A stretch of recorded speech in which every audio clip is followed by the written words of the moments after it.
10 years have passed since the fall of Troy, and yet our hero Odysseus has not returned to his kingdom in Ithaca, as a large and rowdy mob of suitors have overrun his palace, pillaging his land and coveting his wife Penelope, who has remained faithful to her husband. Their son Telemachus is eager to throw out the suitors, but has neither the confidence nor the experience. Thank you for tuning in. I'm Claire Hennessy, a literature scholar podcasting from Southern California. I've been contemplating the possibility of starting this podcast for many years while I was still in grad school. Now here I am, sharing what I've learned with someone potentially out there listening and identifying with a certain character from a novel that we'll discuss in this wonderful platform called podcast.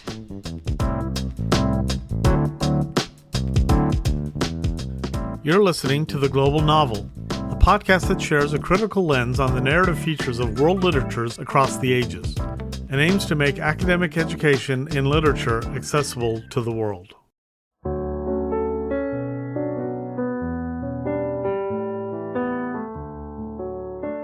Homer's Iliad and Odyssey are perhaps the oldest yet most enduring narratives of world literature. Today, we'll discuss their narrative features such as how the stories are told and why their storytelling techniques are considered canonical for Western literature. We will begin this episode by contextualizing where epic genre stands in human history, as well as the nature of myth-making itself. And from there, we'll focus on the meta-narrative structure of these two epic poems. Last but not least, we'll close read two important critiques. One of them is the scholarship of Shaila Murnaghan, who wrote the editorial introduction for Odyssey, translated by Stanley Lombardo, and the other is Jihad Jinad, noted author of the book called Narrative Discourse, an essay in method.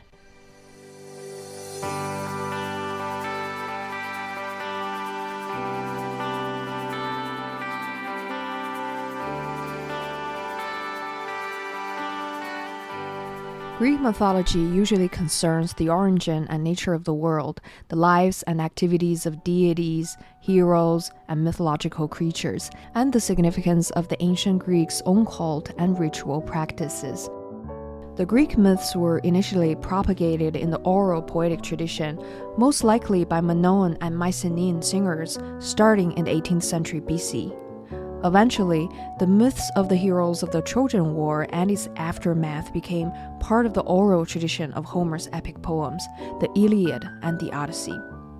Two poems by Homer's near contemporary Hesiod, the Theogony and the Works and Days, contain accounts of the genesis of the world, the succession of divine rulers, the succession of human ages, the origin of human woes, and the origin of sacrificial practices.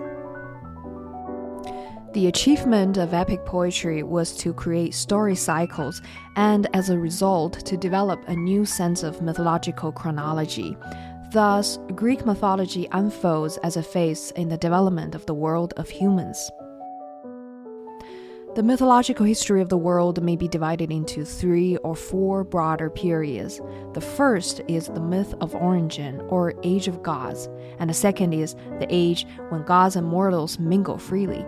And the third is the age of heroes, or heroic age, where divine activities was more limited. While the age of gods often has been of more interest to contemporary students of myth, the Greek authors of the archaic and classical era have a clear preference for the age of heroes, establishing a chronology and record of human accomplishments after the question of how the world came into being is explained. Under the influence of Homer, the hero cult leads to a restructuring in spiritual life, manifested in the separation of the realm of the gods from the realm of the dead.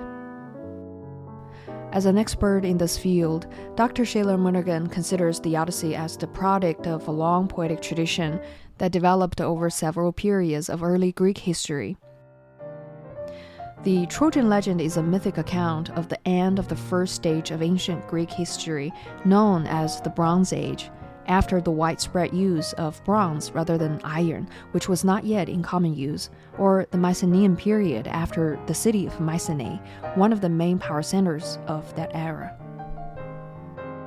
Mycenaean civilization developed in the centuries after 2000 BCE, which is approximately when Greek-speaking people first arrived in the area at the southern end of Balkan Peninsula that we now know as Greece. This civilization used to have a system of writing called a syllabary, in which each symbol stands for a particular syllable, as opposed to an alphabet in which each symbol stands for a particular sound. This earliest Greek writing system is known to the present-day scholars as Linear B, which is incised on clay tablets. Mycenaean civilization reached its height at about 600 BCE and came to an end in a series of natural disasters and political disruptions about 400 years later, around 1200 BCE. We do not really know what happened, but all of the main archaeological sites show some evidence of destruction, burning, or hasty abandonment at about that time, and a sharp decline thereafter in the ambition and complexity of their material culture. Among these is the site of Troy itself, which was discovered in the late 19th century.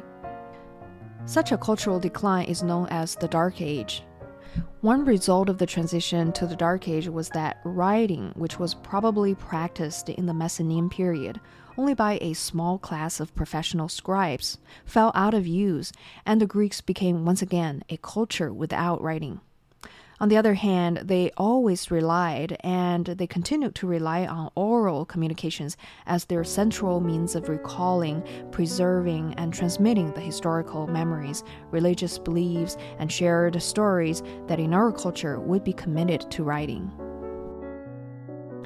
This so-called Dark Age came to an end during a period roughly corresponding to the 8th century and 700 BCE.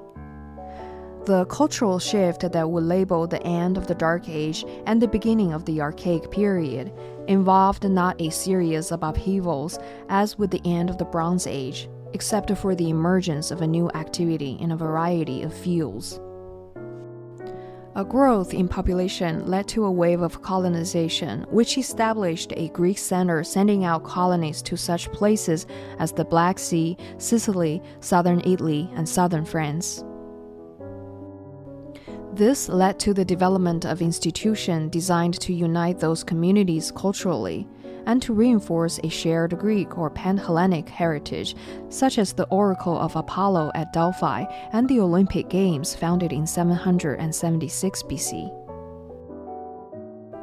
Through their dealings with the Phoenicians, a Semitic people living in the present-day Lebanon, the Greeks learned a new system of writing, not a syllabary like Linear B, but an alphabet, the alphabet which is still used to write Greek and which was adapted to become the Roman alphabet, now widely used for many languages, including English. This new way of writing Greek quickly became much more widespread than Linear B had been, and it was put to a greater variety of uses. Among these was the writing down of poetry, and it was generally believed among scholars that the Odyssey and a number of other surviving poems came into being in the written form in which we know them at the time. What we know these poems in written form, we can see in their style and in their narrative techniques traces of their origins. Although there is considerable disagreement among scholars over how close to the original these particular words may be. Specifically, these poems manifest a use of repeated elements, phrases, lines, group of lines, and types of episodes that are an essential feature of a normal poet style. Because a poet who performs orally does not memorize and recite an unchanging artifact, but composes his song as he goes at the same rate at which he delivers it. He relies on a supply of stock elements. Acquiring that supply is a key aspect of his training. Analysts of Homeric style have discovered that these repeated features from a library system involving both ready-made whole lines and shorter phrases that allow the poet easy to generate new lines that fit the meter in which he composed, which is known as dactylic hexameter. A key step in that process was the point at which the traditions that were oral performance intersected with the new practice of writing, and the epics took on the written form in which we now know them. One of the main challenges now facing Homeric scholars is that of the figuring out to what extent the distinctive qualities of the Iliad and the Odyssey are due to the use of writing. On the one hand, the poems bear all the marks of oral style, which tend to disappear quickly once a poet begins to write. On the other hand, they are far too long to have ever been performed on a single occasion, like the ones depicted in the Odyssey. And there's considerable debate about whether the large-scale design and complex structure exhibited by both the Iliad and the Odyssey could have been produced without the aid of writing. Most scholars believed that the poems were written down in the 8th century BC when writing first became available. Others argue that this happened later, possibly in the 6th century BC, where we know that the official version of both epics were produced. Whenever they were actually written down, and how much ever they may have been shaped by writing, the Homeric epics were still primarily oral works, in the sense that they were regularly performed and were known to their audiences through performance well into the classical period. The process of transmission by which the Iliad and the Odyssey became what they are today, poems experienced almost exclusively through reading, whether in Greek or in translation, is a long and complicated one. It starts with a first, still mysterious moment when the epics were first written down and encompasses many stages of editing and copying. Andra mojennepe muussa polytropon hosmala polla. Plankta epi trujas hierump tulietrone perse. The biggest suspense in the Iliad and Odyssey is whether major characters follow their destinies, which are usually dictated by prophecies. Readers would anticipate the outcome of that prophecy or find resolution along with those characters to an uncertain, puzzling, or mysterious world. In Book 9 of the Iliad, for example, Homer writes, "Cattle and fat sheep can all be had for the raiding, tripods for the trading, and tawny-headed stallions. But a man's life breath cannot come back again. Mother, the immortal goddess Thetis, with her glistening feet tells me that 2 fays bear me on the day of my death. If I hold out here and I lay siege to Troy, my journey home is gone. But my glory never dies. If I voyage back to the fatherland I love, my pride and my glory dies." With these words, Achilles rejects the embassy of Achaean commanders who came to win him back to the war effort. His response here shows that Agamemnon's effrontery, which he discusses earlier in his speech, does not constitute the sole reason for his refusal to fight. Achilles also fears of the consequence in store for him if he remains in Troy. His mother Thetis had told him that fate has given him 2 options: either live a short but glorious life in Troy, or return to Phthia and live on in old age but obscurity. As he confronts this choice, the promise of gifts and plunder doesn't interest him at all, because such material gifts can be traded back and forth, or even taken away, as his prize Briseis has been. In contrast, the truly precious things in the world are those that cannot be bought or sold, seized or commodified in any way. These include glory and life itself. The choice that Achilles must take in this scene is between glory and life. It is not merely a matter whether to accept the gifts or to continue protesting Agamemnon's arrogance.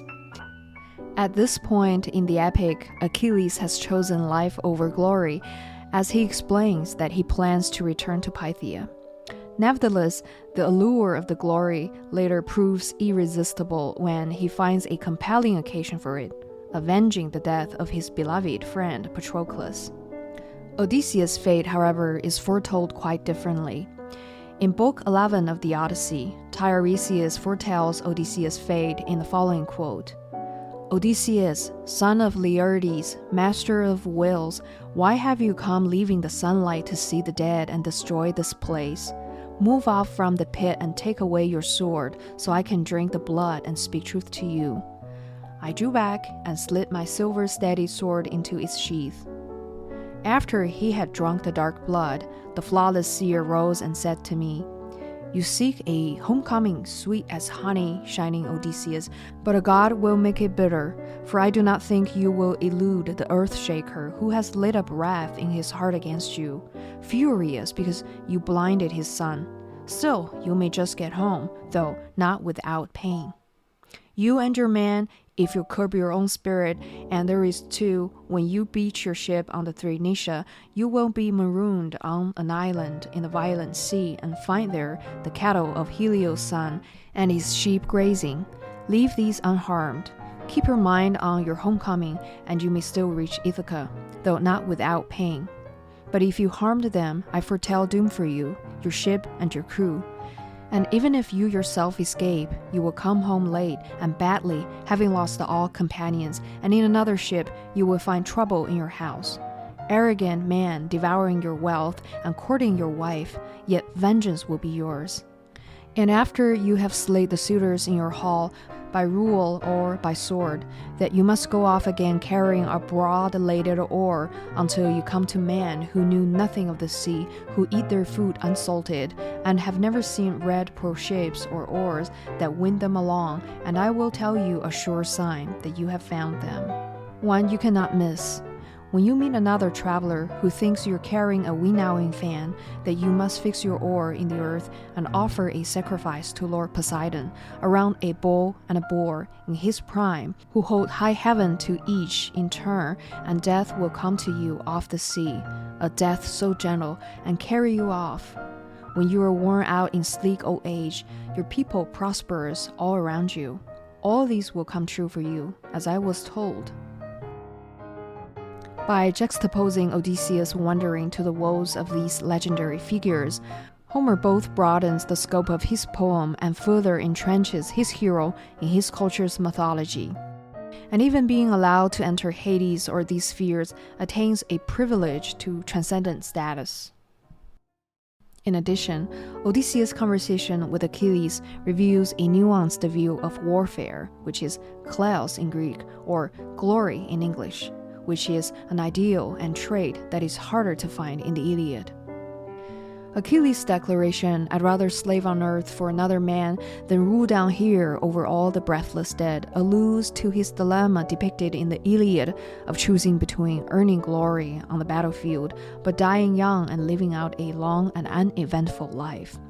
Whereas the Iliad, which celebrates the glory of warfare, wholeheartedly endorses Achilles' choice of glory over long life. Achilles' lament in Book 11 of the Odyssey issues a strong caveat to this ethic of kleos, which is the Greek word often translated to renown or glory. It is related to the English word loud and carries the implied meaning of what others hear about you. In the Iliad, the clash between Achilles and Agamemnon highlights one of the most dominant aspects of the ancient Greek value system, the vital importance of personal honor. A Greek hero learns kleos through accomplishing great deeds. This change in Achilles' sentiment from one poem to the next is understandable, given that, as we have seen with Odysseus, the Odyssey tends to focus on characters in our lives. Yet Achilles doesn't completely shun the idea of kleos from his warrior ethos. He still rejoices to hear that his son has become a great warrior. Kleos thus evolved from an accepted cultural value into a more complex and somewhat problematic ethical dilemma. Nevertheless, to struggle through this fundamental dilemma speaks to what it means to be human.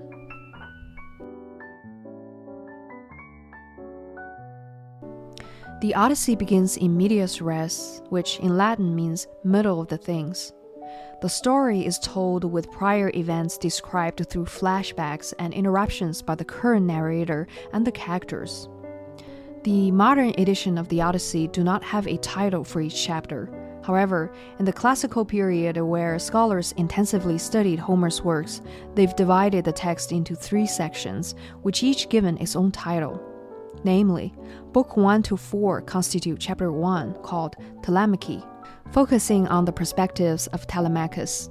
Part 2 is from Books 9 to 12 with the title of Apologoi, with Odysseus recalling his adventures to his Phoenician host. Part 3 is entitled Nestrophobia, which means the slaughter of the suitors.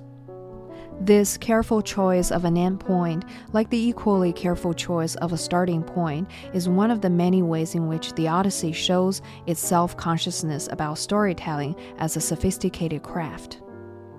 Odysseus himself is a master storyteller who is at several points compared to a professional bard and who truly recognizes the effectiveness of artfully shaped narrative. In addition to his great account of his adventures at Alcinous' banquet, which Alcinous finds so well told that he concludes that Odysseus could not be a liar, Odysseus tells many invented stories while on Ithaca, each carefully tailored to his audience and designed with a particular aim in mind.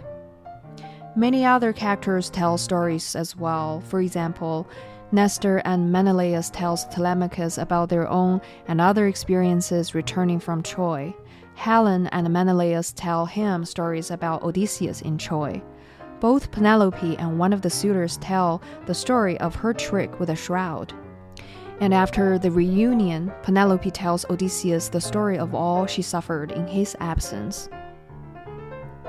The pointed arrangement of these internal narratives within the larger plot is a defining feature of the Odyssey and serves as the means by which the poem represents its own relationship to history and to the larger poetic tradition out of which it comes. For example, in Book 24, the conversation between Achilles and Agamemnon functions as recounting and replenishing what abruptly ended in Iliad, while providing a detailed reconciliation between the two heroes. Therefore, the Odyssey seems to go out of its way to fill in the rest of the story of the Iliad. Not only does it give a comprehensive account of the returns of the Greeks, but it finishes the story of the war itself, recounting events that are implicit but still untold at the end of the Iliad, namely the death and burial of Achilles and the taking of Troy. Genet, in his book Narrative Discourse, has a very trenchant analysis on the anachronism in Homer's works. It goes by, here I quote, "Folklore narrative habitually conforms, at least in its major articulations, to a chronological order, but our Western literary tradition, in contrast, was inaugurated by a characteristic effect of anachrony. In the 8th line of the Iliad, the narrator, having evoked the quarrel between Achilles and Agamemnon that he proclaims as the starting point of his narrative, goes back about 10 days to review the cause of the quarrel in some 140 retrospective lines. We know that this beginning in medias res, followed by an expository return to an earlier period of time, will become one of the formal topoi of epic, and we also know how faithfully the style of novelistic narration follows in this respect, the style of its remote ancestor, even in the heart of the realistic 19th century." Unquote. In this episode, we've talked about the development of oral narrative tradition, as well as how narrative content and form together restructured the ways in which the Iliad and the Odyssey's creator construes about the world.